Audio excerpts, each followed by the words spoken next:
I can. Yes. Oh, hang on a second. Yeah, Just... confirm, yeah, all good. All right, great. So, yeah, right. And if I've got communications obviously in my company name. So if I do go over the 25 minutes I've got now, that obviously shouts, Matthew, but I'm going to see if I can whiz through. And I think actually it's really useful that all of you've, sort of said what you do, and because there are some things there that I think I could be able to touch on that aren't in the presentation, but might give you some tips anyway. So, okay, let's get going. Firstly, a little bit about me and Padua Communications. So I set up Padua Communications in 2009. This is our 11th year. One of the reasons I like doing this talk is because when we set up, we were in the recession. And so we set up as a fairly agile company. And when we hit lockdown, to be fair, we were kind of already set up for it because that's how we'd always run the business. But so there are sort of some real similarities of, I think, kind of, what it was like 11 years ago, with really, really tough times and uncertainty around, and, sort of the planning side of things and what you were going to do and stuff like that. But is, sort of, I feel like I'm on my second journey through that, let's say. So I run Padua Communications with my business partner, who also happens to be my husband. So sometimes it's a delight going to work and other times not so. You can imagine the last few months we have been juggling homeschooling between those two things as well. So it's been an absolute delight on some days. But we've grown fairly quickly. We do business-to-business communications and also business-to-consumer, but predominantly B2B. But we try and do all of our content and our thinking to match a kind of consumer's mindset. So hopefully for some of you who've got more of a kind of very much a kind of consumer-facing business, hopefully there's still stuff in here, and I will be able to sort of hopefully touch on some things as well if there are other questions. And I'm presuming that questions can be put into the chats and stuff like that. So if anybody's got anything, then obviously type them on in, and Matthew and Vicky can shout away at the end of it. So yeah, we're based, I'm based in Fordingbridge, so just the other side of the forest. We originally set up in Surrey, and we've still got a little office up there. And we work with clients of all sizes. So we've done sort of startups, we've done large corporates, we've done international. Actually for me, and I've been working in content and comms for 24 years. What I absolutely love is learning about a new business, and what the business challenges are, and creating a sort of bespoke fit for ideas for kind of moving things forward. So we've worked with over 150 businesses over the last 10 and a bit years. And we predominantly, we do sort of, my background's PR, but we do content actually, and content for marketing or content for PR. Or content as a support for events. Content is our sort of bedrock. So we do, in fact, I'm just in the process of working out how many blogs we have written over the last 10 and a half years. So I will let you all know when I finally got around to working that some out. But we do an awful lot of ghostwriting. And I likened this to somebody, because my mum and dad still don't really get what I get, but that thing of the old Wurzel Gummidge of being able to take a head off and put a head on, and then think in that sort of space. And so we do an awful lot of head swapping in a good way. So we're in crazy times. The world has literally turned upside down since the start of this year. And it's left us with this kind of uncertainty. I think, obviously things are sort of opening up and coming back to normal-ish, the new normal, if you like. But there's still this very, very unclear pathway of, would there be another lockdown? What's going to happen in September when the kids go back to school? So we are in this kind of turbulent time. And obviously when you're working in sort of marketing and comms, the idea really is that you have a sort of strategy and a strategic plan, and everything is quite, sort of longer term. And actually, how do you plan for that when you don't know what's going to happen, 5 o'clock this afternoon or next week, and particularly, I really felt for it for the businesses last week who got 6 hours notice that they couldn't open and do the stuff that they wanted to do from the advice from central government. So we are in this kind of period of flux. And what I'm hoping to do through this talk is to just basically give some tips on things that you perhaps might have to do differently, but also if you're really stuck for ideas for what you can be doing because your marketing has always been much more sort of traditional face-to-face, what else you might be able to do in a sort of more digital space to actually still keep your brand out there. So getting going, and these are the things we're going to sort of cover off. A little bit about activity planning and reviewing it, a little bit about your customers, because we try and start all of our work that we do with clients with the kind of customer at the centre. Looking at kind of your services and your future opportunities, thinking a little bit about content as your backbone, and thinking about milking every asset. That's actually there just as a visual reminder for me to mention this a lot, because actually for some people, we always get to the stage where we do a kind of, okay, well, we're going to do make that sale. We're going to do loads of business development. We're going to get the sale. This is great. And then there's no follow through. And actually at the moment, even if you've only got a few customers, you can look at what you have done to try and milk it and create some content from that. So for example, you might want to set up a loyalty scheme if you've never thought about that beforehand, or if you've made the sale, that's great, but you haven't done the case study with all those people and actually got them to say what it was like working with you, then actually now is a good time to do that. So we're going to cover off a few of those sort of things. So usually when I do these talks, I talk about planning and reviewing right at the end of it. But actually the main thing I think about what's happened with COVID is that the timings for any kind of marketing strategy or content planning have basically been all thrown up in the air. So traditionally, I would say your marketing plan would have tied in with your marketing strategy or business strategy, which would have been probably set for sort of 18 months to 3 years. But obviously, we don't know what's going to happen in next week, as I said. So what COVID has basically forced us to do is to think short term versus long term, but at the same time try and actually be clever about what we're doing so you're still thinking long term. So I have to say, since COVID's happened, I haven't met a marketeer who hasn't been busy, because everybody has obviously had to rethink, redo, rejig, rewrite, and and get themselves sorted for that. So what I would say is, no matter what you've done for any of your marketing planning, now is the time to sort of rethink those timings. And what I'm suggesting at the moment for all of our clients is that we basically think on a weekly and monthly basis, rather than actually any longer term strategy. And the reason for that is because things are constantly changing, and what you need to be able to do is adapt and be agile to actually meet what's going on in the marketplace. Now, this might be from a marketing point of view, because obviously where your customers are, or whether you can open, whether you can't, but also it's because you need to have a think about the mindset of people and where they're at. And there's no point in marketing for how people are feeling in 2 months' time when you're actually trying to sell to them right now, and they might be a bit more anxious about coming out to a shop or a cafe. So we need to kind of basically think more short term and be cleverer about what we're actually saying with our marketing and content. We also need to actually put into place measuring and managing and improving. Now, that's something that we would say we would do anyway, but it's very, very hard to work out how long you should leave something running to see whether it's working if you are having to change things all of the time. And by thinking about things in that short term, in the weekly and the monthly, even if it's a monthly review of what have we learned, what has worked, what hasn't, what needs to be sort of done differently, then that still needs to be kind of part of your kind of planning and your review. And if you haven't got Google Analytics on your website, go and put it on now, because your website is probably going to get more traffic now than it has done in a long time, just for people actually going on and saying, are you open? What times are you open? Do you have different opening hours? Is the cafe open at your place? Can we use the toilets there? So make sure that your website is on there, because you'll be able to actually get a real feel of how people are actually visiting your site and what they might be looking for. And being able to get those that feedback from people to actually then feed into your future planning is absolutely key.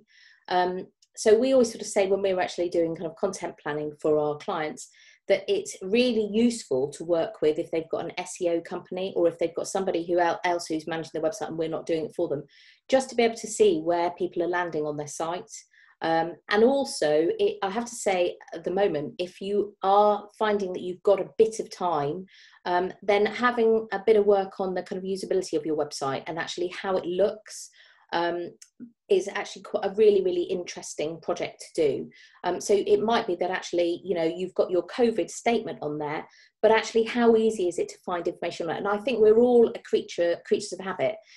Quite often when you've built a website, you know where everything else is on there, but actually somebody new to it, the last thing you want to do is have to click around just to find the information that they want. So maybe get somebody within your network who doesn't know your site and give them, you know, 3 or 4 things to find on your website and ask them how long it takes them to find that information. Is a really, really interesting sort of project to do.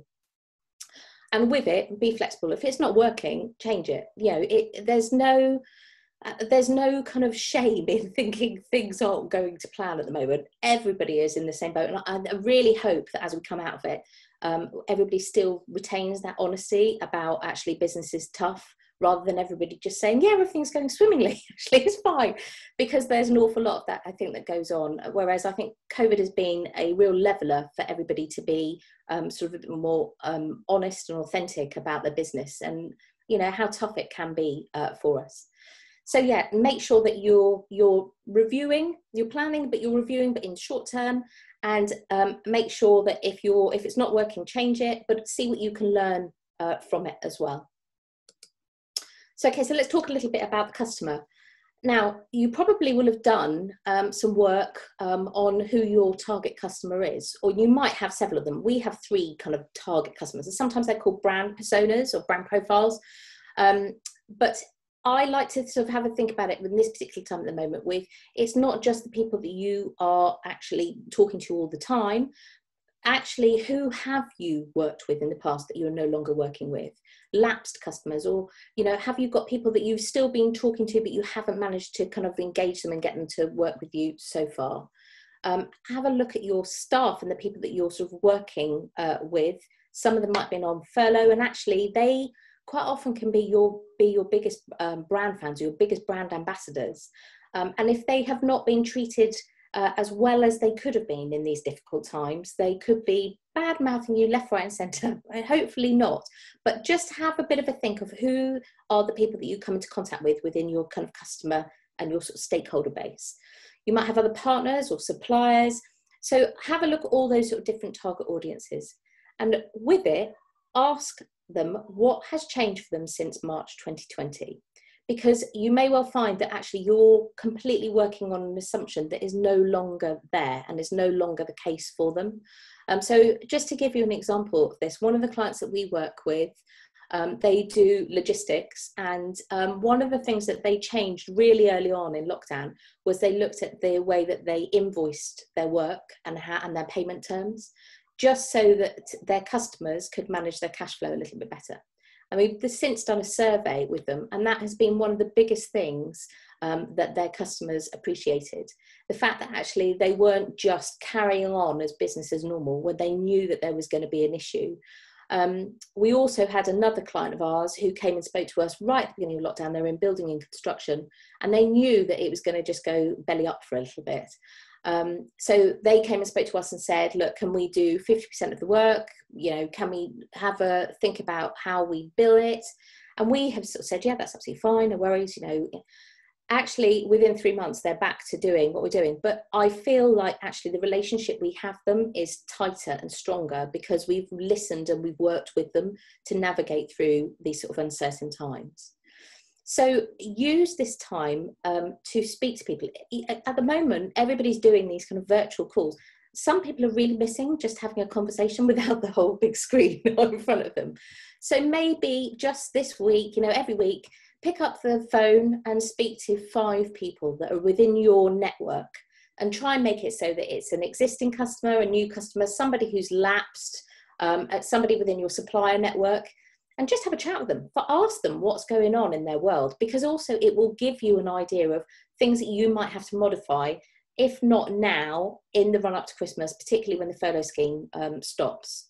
And also have a word with them about how often they want to hear from you and how. It may well be that they say, do you know what, God, I've got emails coming out of my ears because everybody's gone completely digital crazy. Actually, it's just really nice to have a conversation with you. So let's do this again in 4 months' time.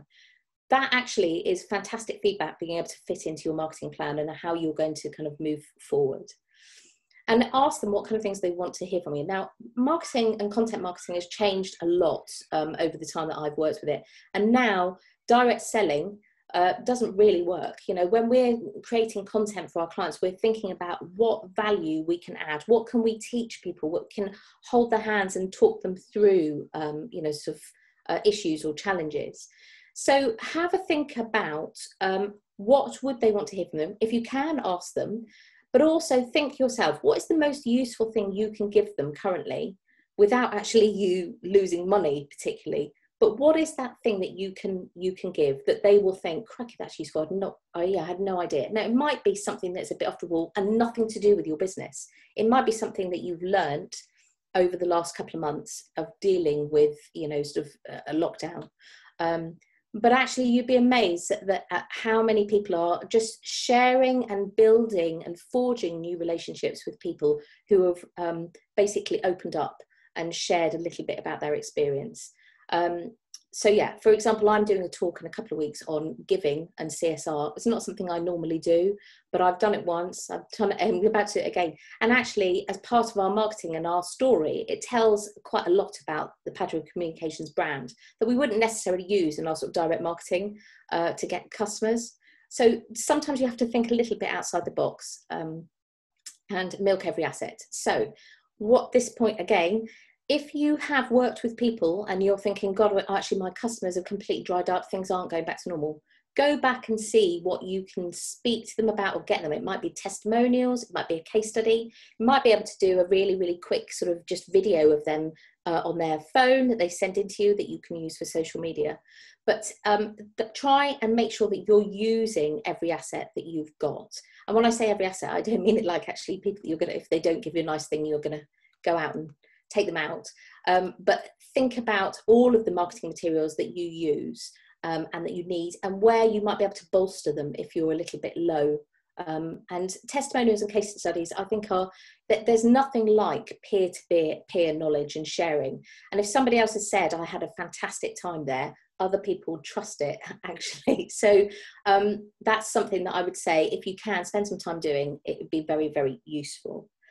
The other thing I'd just like to say about this as well is, and I'm trying to think because I wrote down, Chris, when you were saying about the stuff that you're doing, actually that whole kind of community spirit and community and building networks with people that are sort of local to you is something that has been, I think, yeah, it's basically burned out the fire from COVID, but actually is something that I think will continue going on. So yeah, that's, I think, a great way of, you know, sort of who else have you got within your community network that actually will become your brand fans, because they might not know what your business does, they might not understand what you do.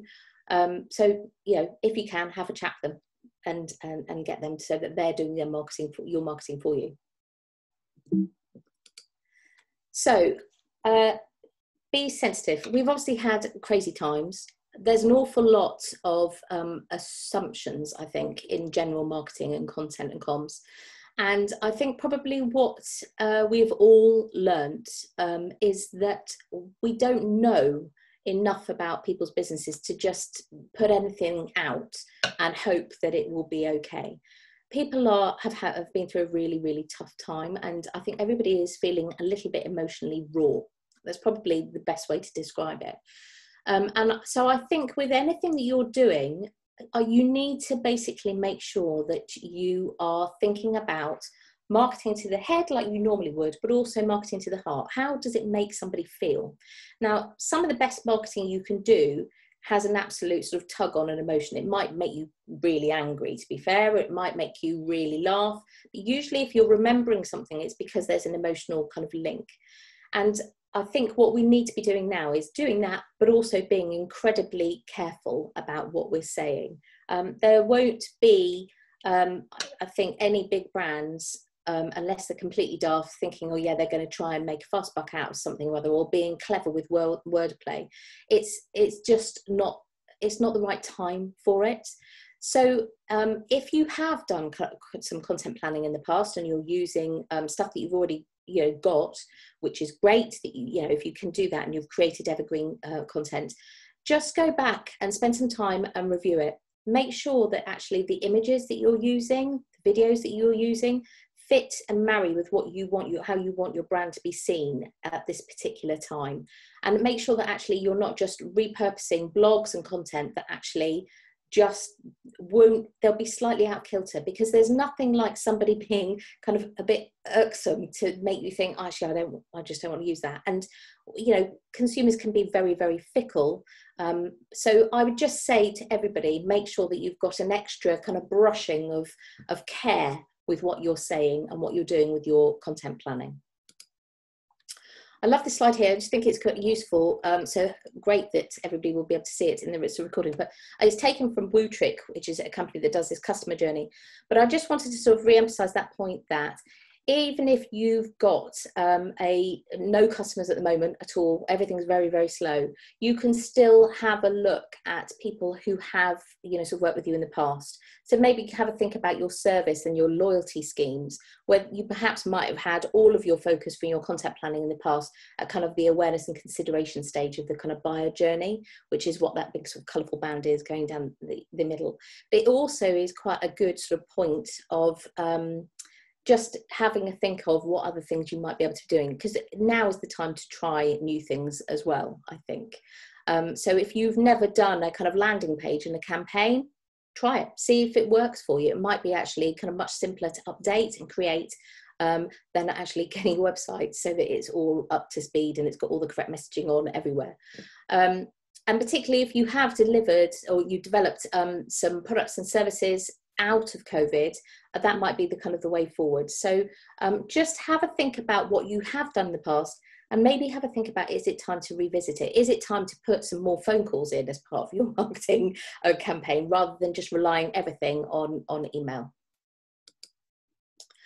Having said that, content, and we're obviously a content agency, but content has been an absolute godsend for people who've been doing marketing in the last few months, because you've already been set up in that digital space. And obviously when people haven't been allowed out, that you're still able to kind of broadcast and engage with your brand and other brands on different channels. So if you haven't spent much time, sort of thinking about your social media, and I don't just mean we're saying this is what we're doing, I mean actually spending some time on there and having proper conversations with people, so spending some time on LinkedIn and seeing who your connections are and having little conversations with them, then try and do that now, particularly if we get to the stage where we're on lockdown again. I think anybody who's put a bit of an effort in to make sure that their digital strategy is in place and is working for them will be kind of ahead of the game.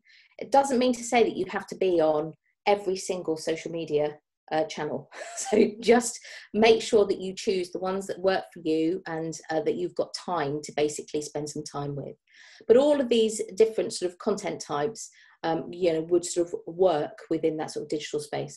And what we try and do is we try and do a sort of bit of a layer cake. Not just the picture of the cake here is not just because I'm a cake fan, although I am. And Matthew, I will be coming to visit your cafe. But basically try and see if you can get a blend of different types of marketing assets. And if you can, try and plan your content, sort of up front. So a lot of people are very reactive with what they say and what they do. And actually that takes so much more time. And I know that sounds a little bit like I'm just saying, well, you just said to do stuff weekly. I don't mean that. I mean, have a think about the people that you know within your network, the places that you have within your network, the products and services that you have within your network, and create content so that you've got a blend of stories that focus on those different areas, rather than just saying one thing over and over and over again. And where you can, see if you can use your website as like a hub for all your material, and use your social media to basically point back to it. Now there is a kind of bit of a feeling of, well, if somebody's on LinkedIn, they'll stay on LinkedIn. And actually, yes, you do have to be kind of aware of that. But what I'd say is if time is short, most people will come and visit your website at some point or other to check out whether you are still in business, actually, or whether you are still open at the same times. So make sure that you've got all of your information on there. The other things as well is with the blog, it's the easiest way to update your website with kind of content. And if you're not telling your story and somebody comes on and they haven't seen any fresh content on there for months, they might not know whether you actually have made it through this whole kind of lockdown time. So there's just a few ideas there of things that actually, if you can, try and sort of work them together. If you can, I would suggest for maybe sort of 4 or 5. But some people, obviously, if you're short on time, 3, go for 3 and do them really well. So messaging wise, and I think this is my sort of last slide, but just spend some time reviewing and mapping your content. So once you've done that customer work, and you've thought, what do they want to hear from me now? What would be most useful? Actually spend some time mapping out. It may be that you find you don't have to create as much content as you think, but you can be clever about what you're actually saying and how you're using it and breaking up and working on different channels. Balance your messages. Not everybody wants to be just, sold to. So have a think about what you can give away that's free. What can you educate? What can you share? What can people learn from you? But make sure that you do have you as the expert in what you do in amongst that mix. Make sure that you're marketing to the head and to the heart. So that big layer of care on what you're actually creating. And I think for everything you do, just consider the impact that it has on the customer, whether it's a new or an old one or an existing, somebody who knows your brand, somebody who doesn't know you at all.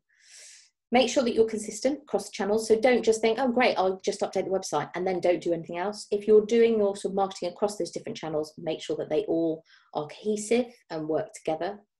And this, I just kind of add into all of my presentations really. It's add the which means that. We're very, very, as I said, very creatures of habit. We get to the stage where we're very, very used to talking about what we do, but we don't think about what the benefit is to the customer. So just go through your stuff that you're saying and add which means that, and think about the customer. What is it actually doing for them? Because that's what you need to be saying, not the bit that you're just, sort of banging on about. Make sure that you're asking for opinions at the moment. So it might be, as I said, somebody looking at your website and telling you whether they think it works or not, or whether the information on there is too confusing. Or it might be that actually you're just doing a bit of a canvas on what people need right now for you to be able to develop your sort of future products and services. And also give yourself some time to reflect. Something that I'm finding, I think that's probably the most challenging thing for me. It's been over the last few months because we've obviously been in, and also we have a little person and we're here. And I usually do all my reflections somewhere that serves nice coffee and cake. And obviously we haven't been able to do that. So, but try and buy some time for you to actually think, what is working? Is this working for me? Is this working for the business? And see how you go. And lastly, make sure your website works, which I think I mentioned before, but just go on and make sure that you've got, stuff on there so that people realise that you are still going and that you've made it through so far. We do some bite-sized training, but we'll be in here. So if you need some extra help, but that's it for me. If anybody's got any questions. Excellent. Thanks very much. How's that? I was pretty good. Nearly there. Very good. Thank you. So if you can stop sharing your screen. Yeah. Everyone can get those details on the recording, and also I think the very first chat you've put the website as well. Perfect. Yeah. Thank you very much indeed. So yeah, lots to think about there as always, and different kinds of businesses here today, and I'm sure there's all sorts of questions. If I can be really difficult, Nicky, what's the one thing you want people to go off and do after what you've said? Just one thing. Ooh. I think, well, can I have 2, but they're sort of joined together? You can have 2 halves, yeah. Yeah, they're 2 halves of one whole. I think go and have a conversation with somebody, actually pick up the phone and speak to somebody, and make it be the person that you have maybe had on your list of things to do that you've not got round to doing for a long time because you've been too busy. Speak to that person and ask them to look at your website and see whether they can find the information on it. That's a great way as a, look, I really value your opinion. Could you tell me what you think? So yeah, I would say those 2 things really. Yeah, no, absolutely. Thank you. And of course, that's what's good about these sessions. It gets us thinking like that. Sometimes we can be very precious about it. We once did a session on business cards, and it was a really useful one. Everyone just put them on the table and just basically picked each other's apart. But why not? If it doesn't do what it's supposed to do, brave. So yeah, so call up someone and ask them to look at your website, definitely. So any questions or comments from anyone? Must be lots of thinking going on. Just unmute yourself if you'd like to go for it. Yeah, I think it's really interesting, Nicky. Super interesting to listen to, because I do my own content marketing, which also, you know, as an HR person, it's probably an absolute car crash. But it's just made me think about a lot of things and think about whether or not I actually need somebody to help with it, because you know, I know what I do, but communicating it, and, you know, with the best will in the world, Matthew and everybody else, you can't make HR interesting, you know, it just isn't. So, you know, I can, by the way. I'm sure Vicky can as well. But no, what I was going to say is always a fresh pair of eyes just helps you look at things afresh. I did it when I helped Matthew look at the New Forest Business Partnership messaging a couple of years ago when I first joined the board, and it just makes you refresh, look at yourself anew, and think, actually, is that still relevant? Is that still articulated the best way that I could possibly articulate it? Am I drawing out the benefits, to Nicky's point? What does that mean to the end customer? Yeah. Absolutely. I also think as well, and we have our own sort of content planning methodology, if you like, but I think you have to kind of, there's an awful lot into it. I think people think, oh, it's quite easy and we'll just sort of do it, knock it out, kind of thing. But actually, when you're really having to create content and lots of it on an ongoing sort of basis, you have to have a sort of strategy of how you're going to make it all sort of thread together, how it's all going to fit in with the marketing aims, how it's all going to fit in with the sales team and what's sort of going on. And what we try and do is we look at, you know, sort of actually what content can we create that has it's a little bit like a Venn diagram. You know, sort of, okay, you're talking about your subject area here, HR in the middle, but okay, what's the economic impact? What's the social impact? What's the environmental impact? And actually all of those different things brings up lots of different topics that you would be able to actually either comment on in the sort of the news agenda, or that you'd be able to actually give advice on. You know, even things like, you know, changes in tax law or financial law, that can give you great, you know, sort of spikes of kind of, okay, well, I know that there's those key dates in the calendar that I'm going to be able to actually react and kind of create content on. Because let me tell you now, nobody wants to visit the gov.gov.uk site. I mean, it's awful. It's dreadful. Absolutely dreadful. Great, I know it has to be there and it's so supposed, but if you've got somebody within your network who can say, do you know what? Rishi said this, but this is what it's actually going to mean for you. Here are the 3 things that you need to be aware of. You're going to want to talk to that person, let me tell you now.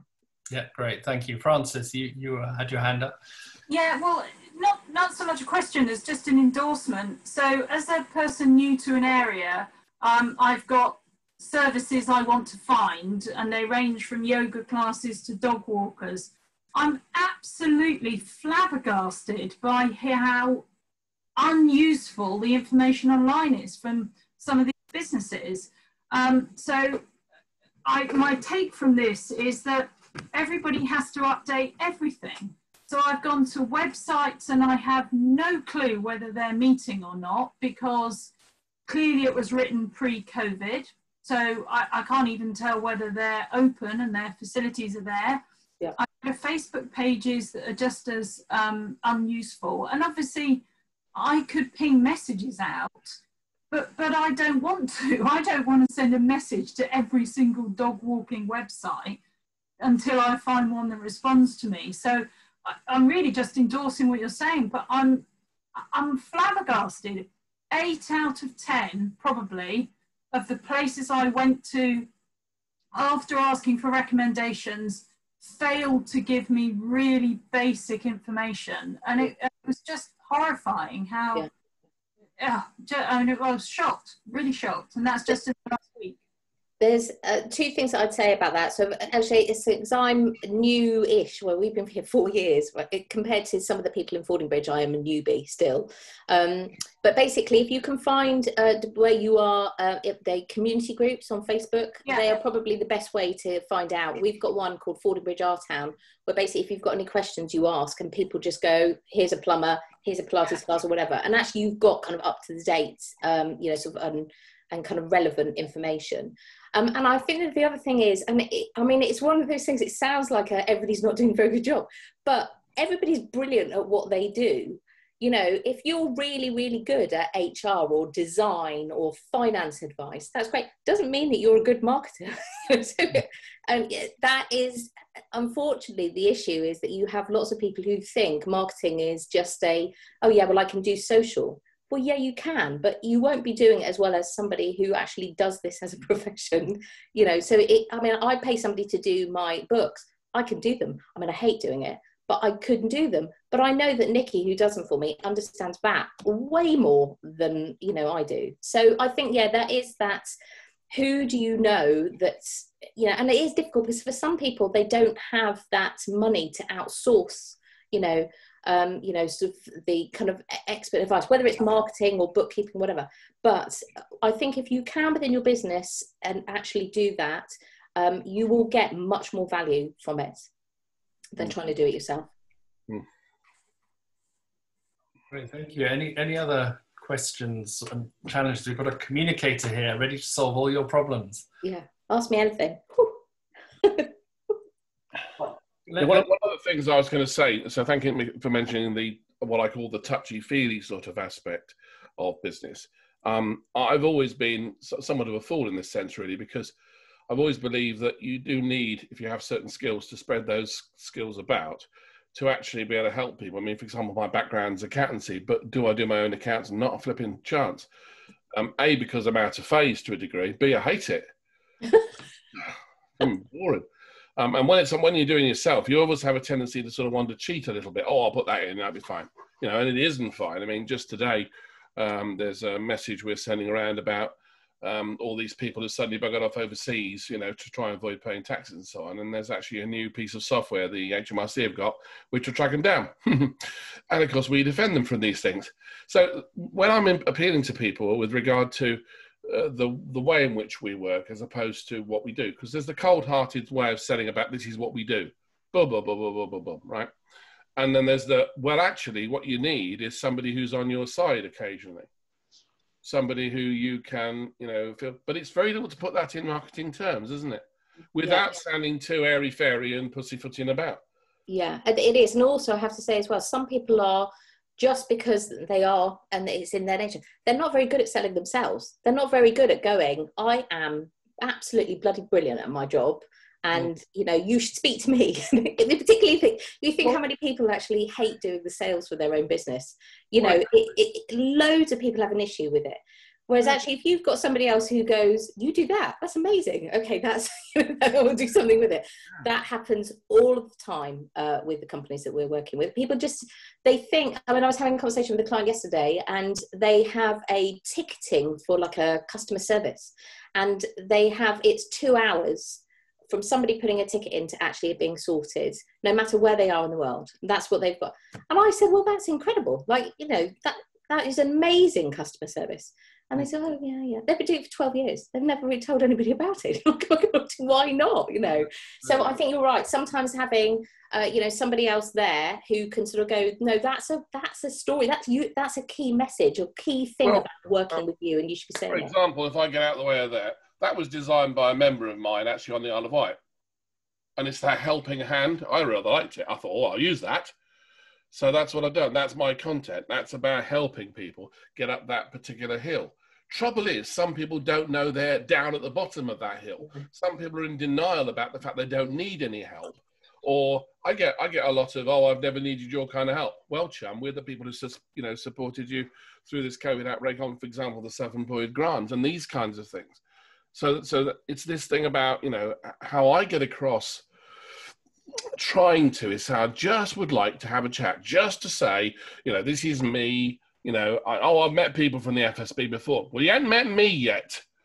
You know, and that's the important. I think most people would agree. I think I am me. You know, I'm not everybody else. I'm not a blooming clone salesman. I'm just somebody who perhaps actually has the answer you may be looking for. But how you put that across sometimes is quite difficult.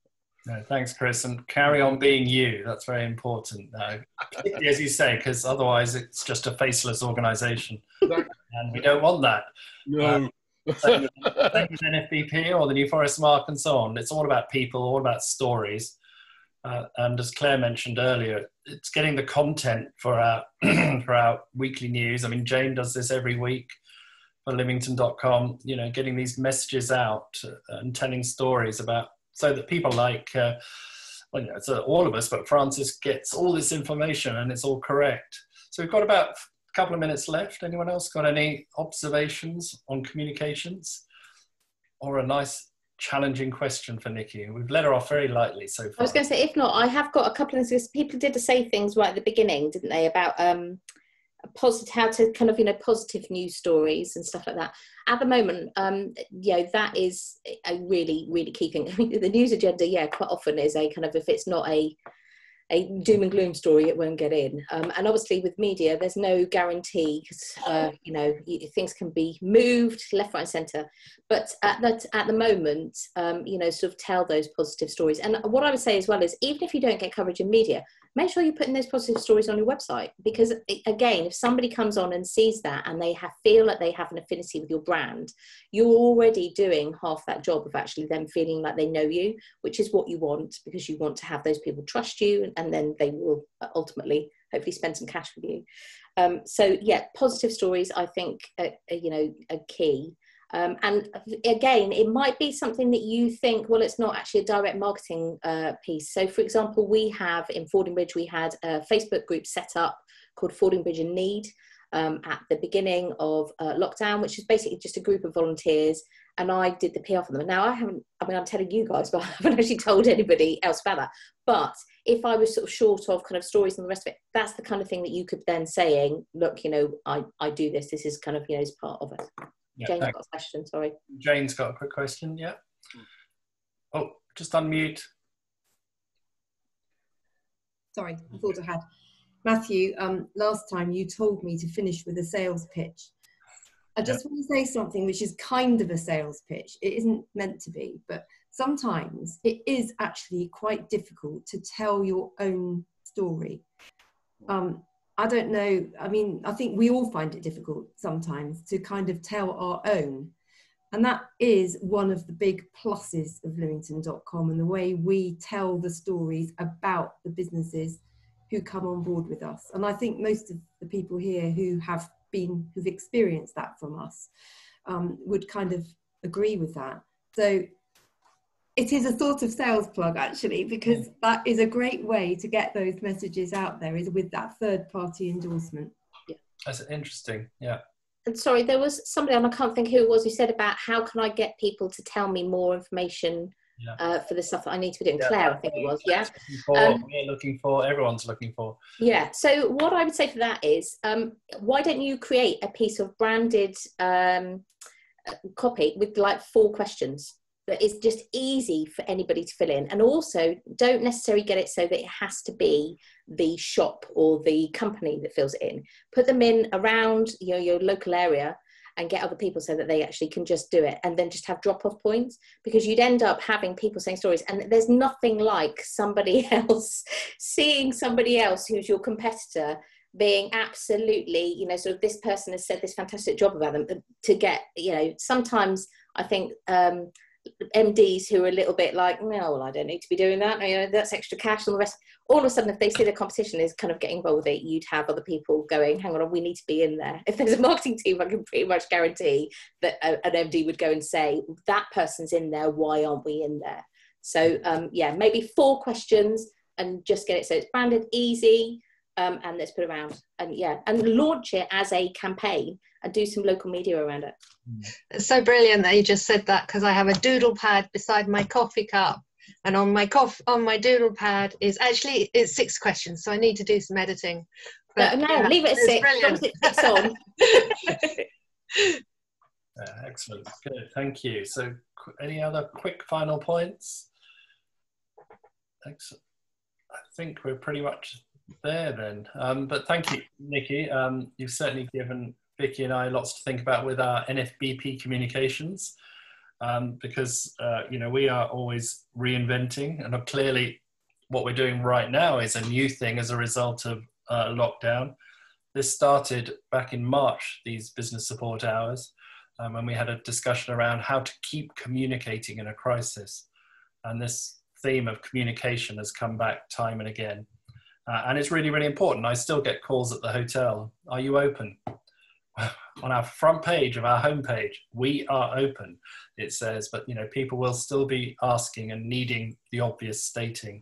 And that's really important, because as Frances says, if it doesn't look like you're open, she's not going to call them. So yeah, lots of useful tips as always. And I've written down about 6 other topics that I think we need to cover in the next few months. Maybe we can come back round to you, Nicky, at some point. And more than happy to help you. Just let me know. Thanks very much. So the 20-minute model works well. It keeps people wide awake, unlike the breakfast meetings.